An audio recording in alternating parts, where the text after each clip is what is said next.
And I took quite some time to explain it to Peter, that we wrote every day, didn't we? Yeah.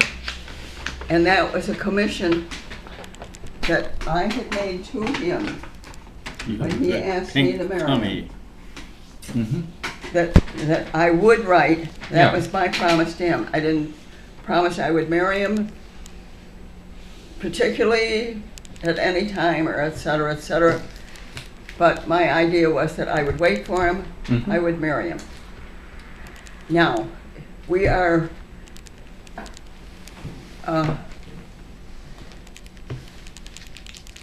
the years are hard for me to do. So, the war is ending in May of 1944. All right. So you've got this in place. Okay. In that time, we have been married since September of '43 to May of 1944. Okay. So we know each other pretty well. And one of the things that,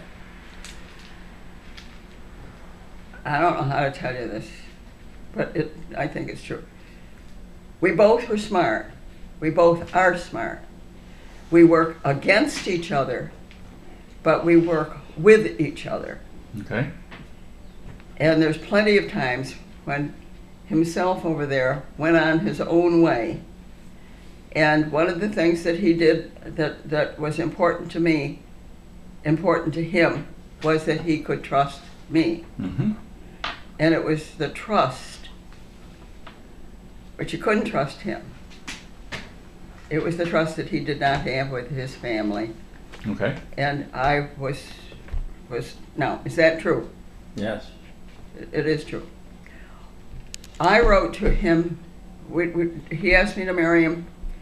2 weeks later, I was married to him, and I left and went with him.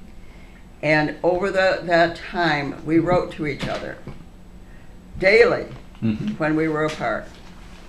And you have to understand that we got a scheme of writing that I'm going to have to get water. You can get me water. I'll get the water. Okay. Whatever the thing is still here. All right. It was something that we had in the box, or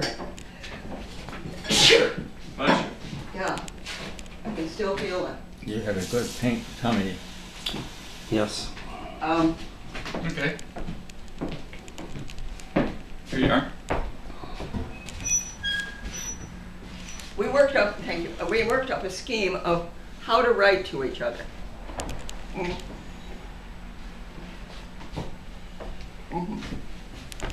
That's all right. And it grew as he did not write. He never wrote a single letter. I think maybe he wrote 2. Between the time he arrived to get to OCS, the officers training thing, he didn't write me at all. He sent me a postcard, but he didn't write me for all of the months that he was in OCS. Okay. Do you understand that? Yes. I wrote him every day. Yes. All right. So that a pattern was established at that point in time. And as I explained to Peter, and I'm sorry to do this all over again, Peter, we got into a pattern of how to write, All right. what we could write, and I got a deeper understanding of how the military works. Okay. And he had, particularly because he had graduated at the top of his class and was supposed to stay to teach instead of going, which was a big deal. Okay. I mean, now I'm there and I'm going to come and this, that, and another thing. So you see where our change in writing happened. Okay. All right. Now he is at the top of his class at OCS. He goes to Gruber and he meets 10 very important people. I didn't tell you about that. But there were 10 people there at Gruber that were different real officer material. Okay. If you see, you have the regular Maine officers, but Maine people, and you got warrant officers, and you got this, that, and another thing. But there were 10 people that he thought were good people to be with, and he made friends with them. Okay. A lot of them were old military. He's really very smart about the people he has picked to do a bunch of things. All right, now those people, about 8 of them, stayed together, and I have letters that can show you this. And 5 of them ended up together all through the whole war, which is absolutely, and Peter can tell you this, absolutely an amazing thing to have happened. In the meantime, he has risen in the trust with the people there in the military. He is one at home in the military. He is comfortable with the military. He understands the rules. He can play the games just the same as they can and end up ahead. All right. So he learned how to play the military game. He learned it when he was in the 4 years in Syracuse, because these were military officers that were teaching him at ROTC. At ROTC. He learned it in OCS. He learned it in Gruber. And then he learned it when they were waiting to go overseas. And these guys still stayed together. Okay. What I'm going to read you is a letter that was written on May, what was it, April 2nd? 6th. The war ended on the 6th, on May 2nd. Okay. All right. Now, we have written every day, but of course our mail, Crosses. Yeah. it doesn't match at all. Right. But I wrote every day, and he wrote every day that he could. And this is the letter. And he censors his own mail. Now, one of the things that I don't know. All mail was censored. All mail is censored, but he was a censor. Right. And he had to censor his own mail. Right. And one of the things that you did, you had to censor the mail. Right. And he did censor the mail. And he censored his own mail. Yes. In his head. Right.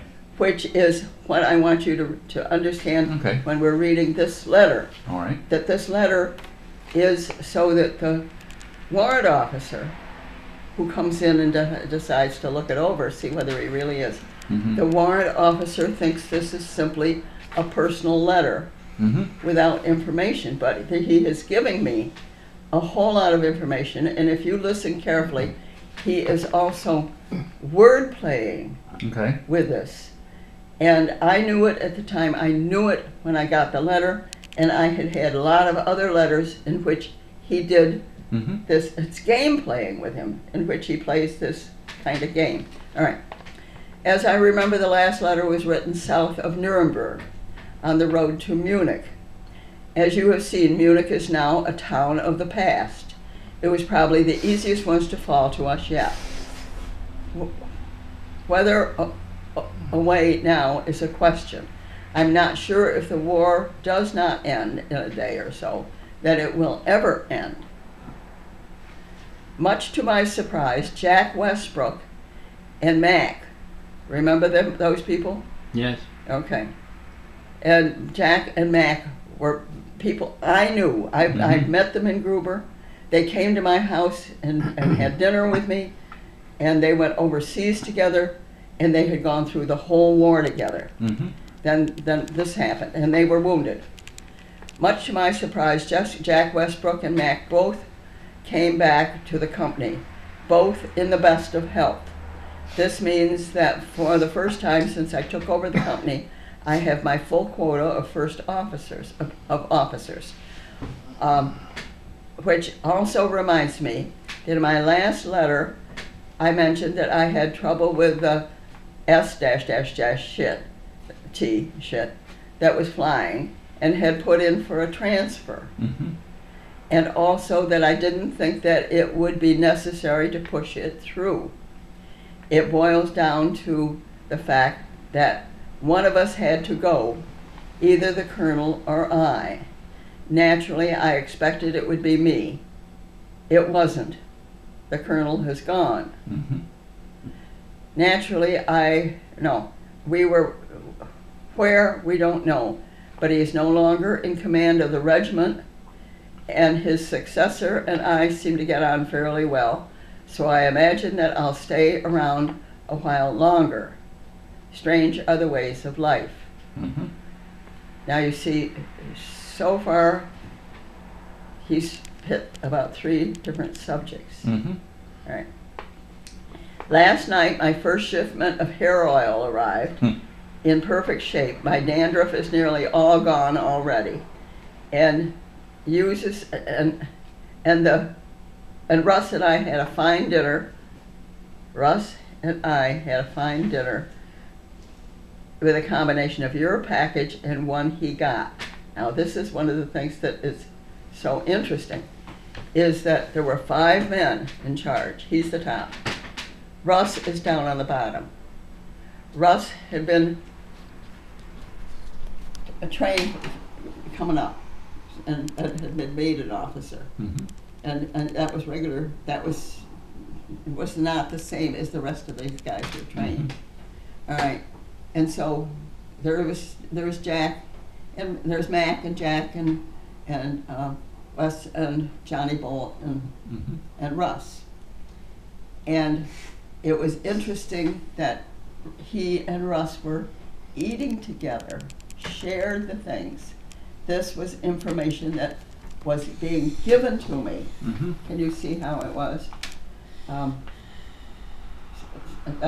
His hair oil, of course, was liquor, Mhm.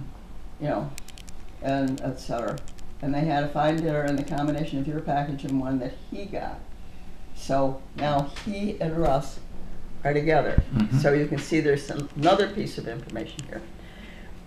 We had the honor of taking Dachau and its notorious concentration camp, probably the most famous and oldest in Germany.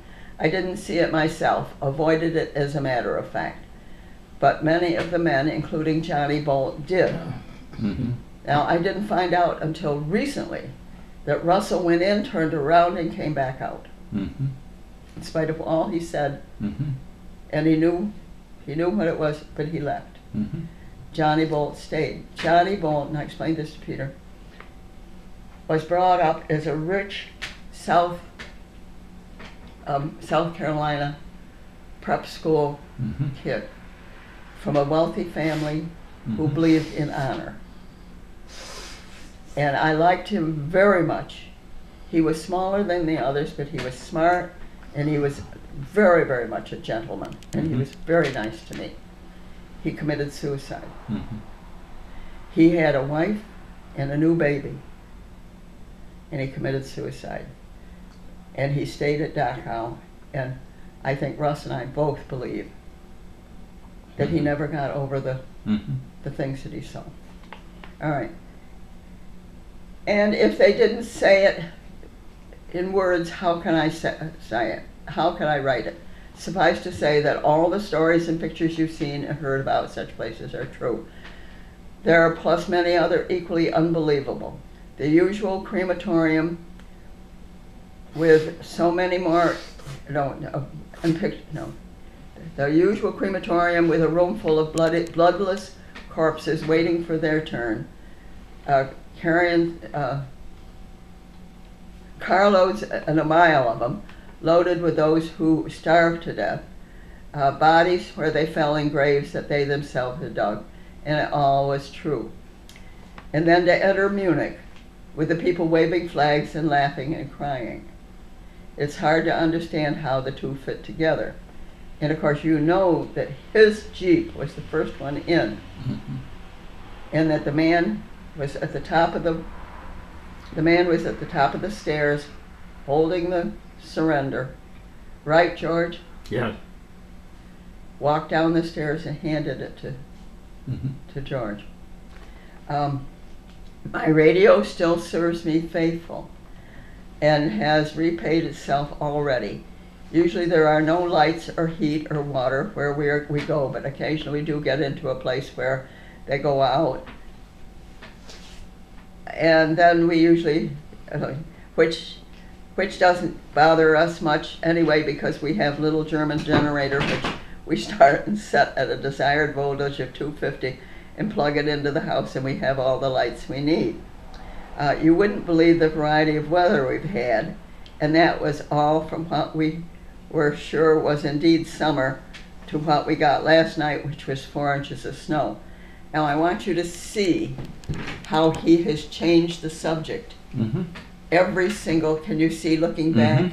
He has changed the subject to a non-information one, Mm-hmm. and then the radio, the taking Dachau, Mm-hmm. the dandruff, Mm-hmm. the letters, etc. This is the way he used to write it, so that anybody Mm-hmm. reading it would know that it was just simply a personal letter. It wasn't really giving any information. That was his way Mhm. of getting information through. The place I'm in now has electricity up until last night. In other words, we had it for a couple of hours, and it included a hot water heater, so I had a bath. Need I say more? I shifted the officers around a little, which will explain why Russ and I are eating your gifts. Joe, who's Joe O'Connell, had the second platoon since Jack Westbrook. Mm-hmm. And since it is the only platoon he ever had, and he's been through a lot with them, I left him there and gave Jack Westbrook the first platoon, which Russ had off and on, and he made Russell the reconnaissance officer, and that helps me considerably. As there is so much to be done night and day, and I was doing most of it. I'm not saying that Dave hasn't been in there pitching when I needed him, because he has. But unless something is cooking, Dave is always wandering off looking for loot and everything else. And I can never tell when he's going to get himself and me in trouble. He is by nature a bit on the irresponsible side, but then I wouldn't want him any other way. At any rate, it means that there are 3 of us doing the work, and that makes for a smoother function with less wear and tear on it. I wish I'd had enough officers to do it before, on the move, more later. Mm-hmm. But this, I saved this and gave you a copy because it is a very, very good illustration of how he crafted his letters Mm-hmm. to give me information that would not be damaging, Mm-hmm. but which I would know what it was, and he trusted me not to be talking to the people about the things. Mm-hmm. Yeah, so, all right. Good.